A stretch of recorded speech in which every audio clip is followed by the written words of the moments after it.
उन्वान, आखिरी सांस का वादा। किस्त 1। कमरा नंबर 302 अस्पताल की दीवारें हमेशा एक जैसी लगती थीं, खामोश, बेजान और एक जैसा दर्द लिए हुए। मगर कमरा नंबर 302 की खामोशी में एक खास तरह का सुनाटा था।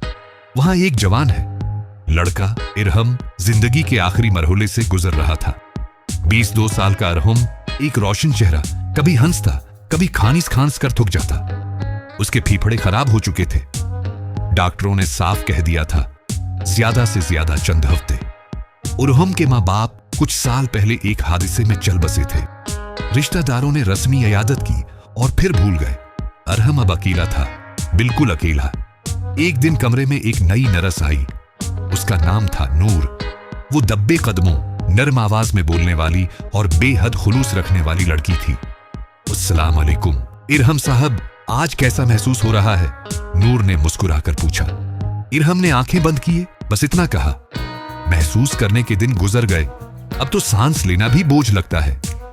नूर को यह सुनकर तकलीफ हुई, मगर वो जानती थी कि ऐसे मरीजों को सिर्फ दवा नहीं, दुआ, दिलासा और दर्द समझने वाला दिल भी चाहिए होता है। वो रोज आती, दवाई देती, बातें करती। कभी इरहम चुप रहता, कभी उसकी बातों पर होले से मुस्कुरा देता। नूर ने महसूस किया, इरहम की आंखों में बेपनाह दर्द छिपा है और शायद कोई उनका ही कहानी। एक दिन नूर ने कमरे में दाखिल होते ही छेड़ा, उतने दिनों से आप सिर्फ जवाब देते हैं, आज आप सवाल करेंगे। इरहम ने आहिस्ता से कहा, तुम रोज आती हो, निस्ती हो, सहारा देती हो, आखिर क्यों? नूर ने संजीदगी से जवाब दिया, क्योंकि कुछ जिंदगियों को सिर्फ मौत से नहीं, तन्हाई से भी बचाना पड़ता है, और तुम बहुत तन्हा हो इरहम। इस दिन इरहम की आंखों में आंसू आ गए। कई दिन बाद वो रविया था, मगर ये आंसू कमजोरी के नहीं, एहसास के थे। नूर रोज उसके पास आती रही। अब वो सिर्फ नर्स नहीं, उसकी हिमराज बन चुकी थी। वो उसके बचपन की बातें सुनाती, कभी शायरी, कभी चुपचाप इसके साथ बैठ जाती। एक शाम सूरज ढल रहा था, कमरे में हल्की रोशनी थी। इरहम ने पहली बार हाथ बढ़ाया और नूर का हाथ थामा।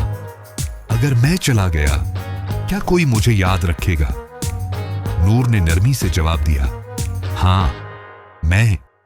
तुम्हारी हर बात, हर मुस्कुराहट, तुम्हारी आखिरी सांस तक और उसके बाद भी। इरहम ने आंखें बंद कर ली और पहली बार सुकून महसूस किया।